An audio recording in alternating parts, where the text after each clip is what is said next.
When we last posed the question of whether the press has been giving Charlie Baker a pass, our panel thought the press could be tougher. Fast forward 4 weeks and not much has changed. The website is still a maddening mess. The governor is as testy as ever with the press. And according to a recent poll, the governor remains as popular as ever. Back in January, when a reporter dared question whether the state's vaccine website could be a little more user-friendly, the governor was having none of it. Some other states have one giant site you can go on. Click on it, make an appointment. No plans to streamline that, though. How much more streamlined would you like it to be than that? Well, a lot. This week, just as 50,000 appointments were about to go online, the governor promised that the revamped site would make things easier, going on to say, the most important thing from our point of view is that the experience be predictable. Oh, it was. Users all over the state found themselves in a virtual wait room where wait times jumped from 2 minutes to, say, more than 50,000 minutes. It's just been an exercise in futility. Making things more maddening, the governor is spinning the numbers. We're a national leader in vaccinating our residents. Not according to the Boston Globe's daily vaccine chart or Becker's Hospital Review, which ranks Massachusetts at 18. And the governor keeps blaming the whole appointment mess on lack of vaccine. The reason we don't have enough appointments is because we don't have enough supply. Okay, so where were all the questions about why he allowed 1 million people to try to sign up for something that wasn't there? At any rate, news outlets chose a more upbeat lead. Back in business, large venues, including Fenway, Gillette, and the Garden, will be allowed to reopen, making the governor more popular than ever. Callie, I know you've done some reporting on this and some of the deficiencies that have actually been promulgated by some of these government policies by the governor.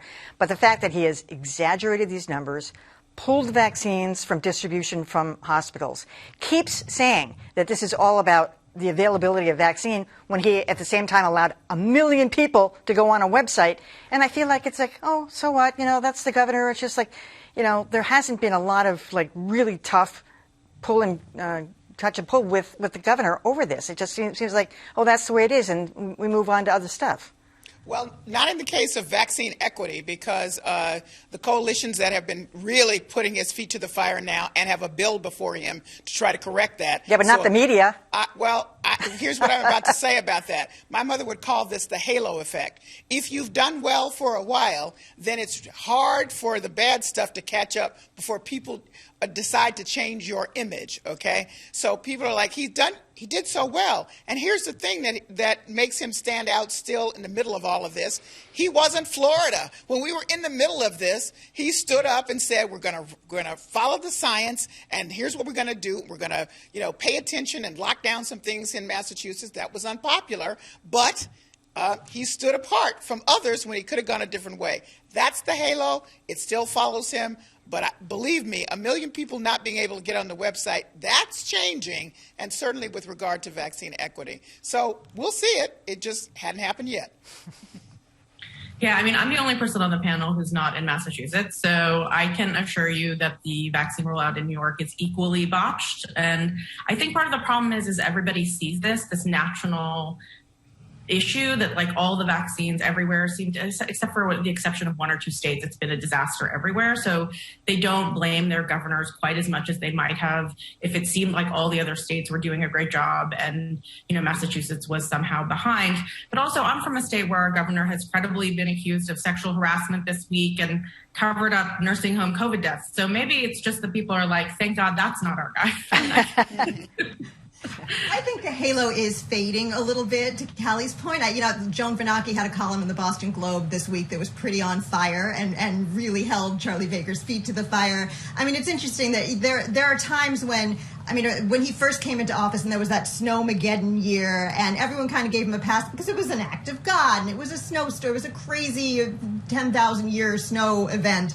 And so people gave him a pass. I think at this point, even though other states are, yes, having problems, this is the governor who is supposed to be Mr. Fix-It. And the fact that some of these problems are just so obvious. Mm-hmm. And the idea that you can only get a vaccine if you can type the fastest. I mean, this is really starting. The frustration is starting to catch up to him, and I think he's going to see it more and more.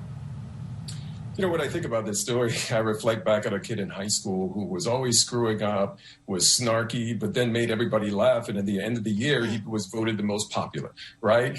You know, it's almost as if he is this governor who has this sense about him because he, you know, is disliked by probably more Republicans than he is by Democrats. And he's always going somewhere in the middle. So for the media to cover him, he isn't like this generally, you know, controversial figure. Media, they love someone who is extreme, whether you're on the left or the right, and anything you do, they're going to jump all over it, right? So he doesn't appear to be sort of this easy target for them to attack, maybe the way they would attack other politicians. Having said all that, I think this is a huge screw up in the state, and I think that reporters need to step it up when it comes to how they cover the governor. Whether you feel that way, as I described about him or not, they need to be tougher. Yeah, Kelly, just one more thing on that. I mean, the whole thing about we're number one. No, we're not. No. I mean, and the Globe hasn't been saying, no, wait a minute, Governor. And, you know, I don't even know what that Becker's hospital report is, but they update their thing. It's very professional. They update it every day. We're number 18. And we're up from yesterday, we were number 22. But we're not number one. No. Well, I mean, look at the numbers that keep floating around there on vaccine equity. 65% of the people in this state that have been vaccinated are white. That's it. 5% of black people, 4% of Latinos. Come on.